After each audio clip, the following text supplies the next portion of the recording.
Hello बच्चों, तो चलिए अपना प्रश्न पढ़ते हैं। कोई कण एक दूसरे से 10 सेंटीमीटर दूरी पर स्थित दो बिंदु ए तथा बी के बीच रैखिक सरल आवत गति कर रहा है।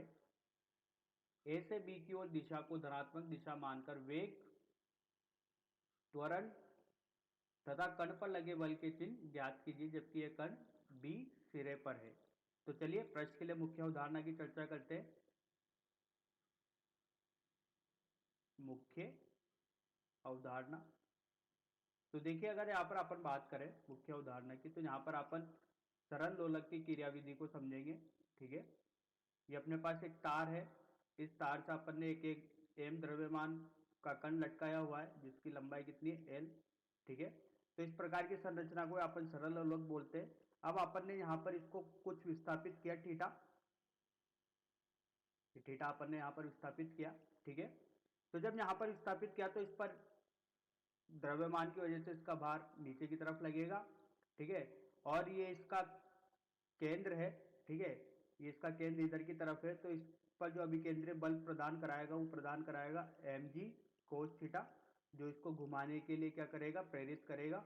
ठीक है, और इसके स्पर्श रेखा के परित एक बल लगेगा जिसे अपन एम जी साइन थीटा कहेंगे, जो इस वेग को बढ़ाने या घटाने के कार्य करे। अब जब ये यहाँ पर अपन ने इसको कुछ विस्थापित किया, ठीक है, तो एम जी कोस थीटा तो संतुलित कर रहा है अभी केंद्रीय बल को, और एम जी साइन थीटा इसको आगे लाने के लिए प्रेरित कर रहा है। तो ये कण आगे आएगा। अब जैसे यहाँ पर इसकी जो माध्य स्थिति है, ये स्थिति इसकी माध्य स्थिति कहलाती है बच्चों, इसको हमेशा अपन को ध्यान रखना है।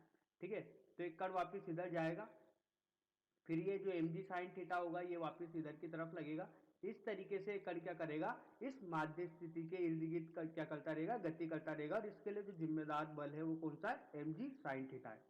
ठीक है, और इसके केंद्र की तरफ एक बल लगेगा जिसे अपन बोलते हैं अभिकेंद्रीय बल। तो इस तरीके से सरल लोलक जो होता है वो अपना माध्य स्थिति के परित इर्द गिर्द क्या करता रहता है, गति करता रहता है। अब देखिए, अगर यहां पर मैं समझूं तो इसको अपन इस तरीके से भी समझ सकते हैं कि देखिए, कण अपनी मूल स्थिति से चालू हुआ, ये गया। ठीक है, इसकी अधिकतम स्थिति का अपन आयाम बोलते हैं, ये यहां तक गया, यहां से चल के वापिस आ गया, वापिस आया, वापिस माध्य स्थिति पे आ गया, वापिस चला। ठीक है, और वापिस इस तरीके से ये आ गया। तो कण जो यहां पर एक रेखा में माध्य स्थिति के परित इर्द गिर्द अगर ये गति करता रहता है तो इसे अपन बोलते हैं सरल रेखीय गति। अब जब कण यहां पर आता है अधिकतम स्थिति पर, तो इसका वेग क्या हो जाता है, शून्य हो जाता है। कुछ देर के लिए इसका वेग शून्य हो जाता है। अब प्रारंभ में इसकी दिशा तो होती है इधर की तरफ, जब वेग शून्य हो जाता है तो ये अपनी दिशा को क्या करता है, बदलता है, और वो किधर की तरफ कर लेता है, इधर की तरफ कर लेता है। तो जिन यहां पर इसके पास जो त्वरण होगा, वो त्वरण यहां पर कितना होता है, अधिकतम होता है। यहाँ पर त्वरण क्या होगा, अधिकतम होगा। यहाँ पर बल क्या होगा, शून्य होगा।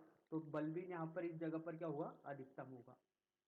ठीक है, और उस त्वरण की दिशा किधर की तरफ होगी, इधर की तरफ।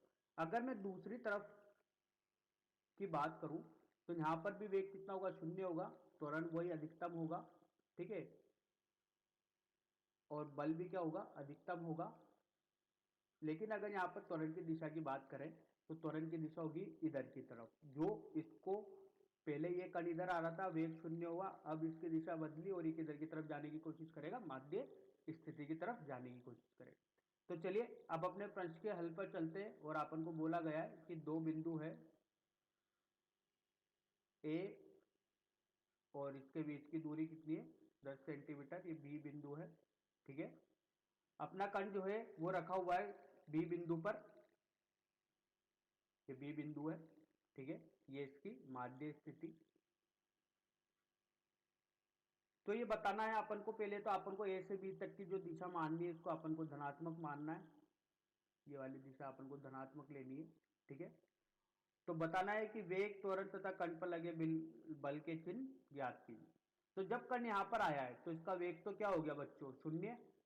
ठीक है, और अगर त्वरण की बात करें तो त्वरण किधर की तरफ है, इधर की तरफ। तो अपना बल भी किधर की तरफ है, इधर की तरफ। अगर त्वरण और बल अगर इधर की तरफ है तो अपन ने इधर की दिशा तो धनात्मक मानी है, तो इधर की दिशा क्या होगी, ऋणात्मक होगी। तो जो त्वरण होगा वो किधर की तरफ होगा, ऋणात्मक की तरफ, और बल भी किधर होगा, ऋणात्मक की तरफ। ठीक है। तो बच्चों यही अपने प्रश्न का हल है। वेग शून्य होगा, त्वरण व कण पर लगे बल के चिन्ह क्या होंगे, ऋणात्मक होंगे। तो v बराबर शून्य, a बराबर ऋणात्मक और f बराबर ऋणात्मक। ठीक है। तो यही अपने प्रश्न का हल है बच्चों। आशा करता हूँ आपको यह हल समझ में आया होगा। धन्यवाद।